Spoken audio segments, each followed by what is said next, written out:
আমার এই প্রবাসী চাচা একটা হুইল চেয়ার দিব, একটা চকি এবং একটা ল্যাব, একটা তোষক, একটা ফ্যান আমরা ইনশাল্লাহ দিব। আসসালামু আলাইকুম প্রিয় দেশবাসী, আপনারা দেখতে পাচ্ছেন এই যে একটা লোক যার বাবার পরিচয় নাই, যার মার পরিচয় নাই, জন্মের পর থেকে সে তার বাবা মারা আজও পর্যন্ত চোখে দেখে নাই। বিগত 17 বছর ধরে এই মুরব্বী চাচা ওরে লালন পালন করতেছে। তো চাচা আপনি ওরে কই পাইলেন? ও আপনার কি হয়?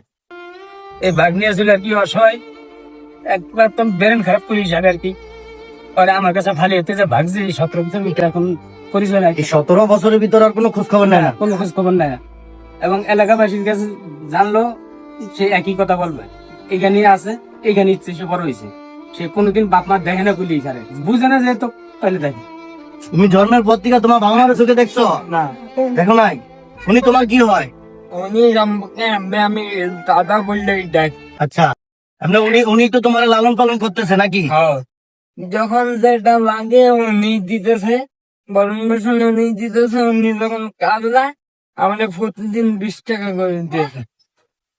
তো দেখেন, আপনারা শুনতে পারলেন, এই মুরব্বী চাচা ওরে বিগত 17টা বছর ধরে লালন পালন করতেছে এবং ওর যখন যা কিছু প্রয়োজন এই চাচাই কিন্তু তার ভরণ পোষণ দিতেছে।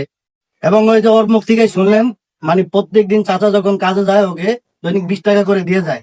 তো এই যে আপনারা দেখলেন, এই যে হুইল চেয়ারটা একটু দেখান। এই হুইল চেয়ারটা কিন্তু মানে অনেক পুরানো হয়ে গেছে, ঠিক আছে? এটা একেবারে মানে এটা চলার মতো না।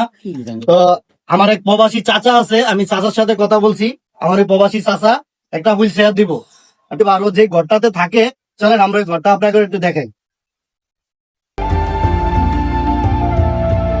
এই যে দেখেন, এই ঘরটাতে ও থাকে, ঠিক আছে? আগে পরে এই ঘরটাতেই ও থাকতো।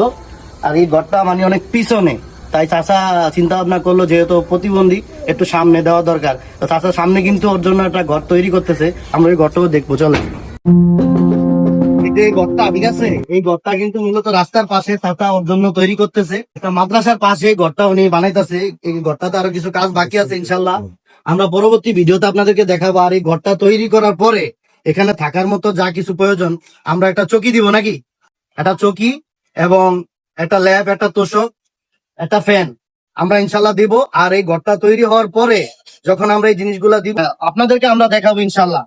আর দেশ এবং দেশের বাইরে থেকে প্রবাসী ভাইয়েরা যারা আমাদের ভিডিও দেখেন, আপনারা আসুন আমরা সবাই মিলে একসাথে ঐক্যবদ্ধ হয়ে মানবিক কাজগুলো করি, এরকম অসহায় মানুষদের পাশে দাঁড়াই। আমার প্রবাসী ভাইয়েরা কিন্তু অনেক মানুষকে মানে টাকা পয়সা দিয়ে, অর্থ সম্পদ দিয়ে মানুষকে সাহায্য সহযোগিতা করে।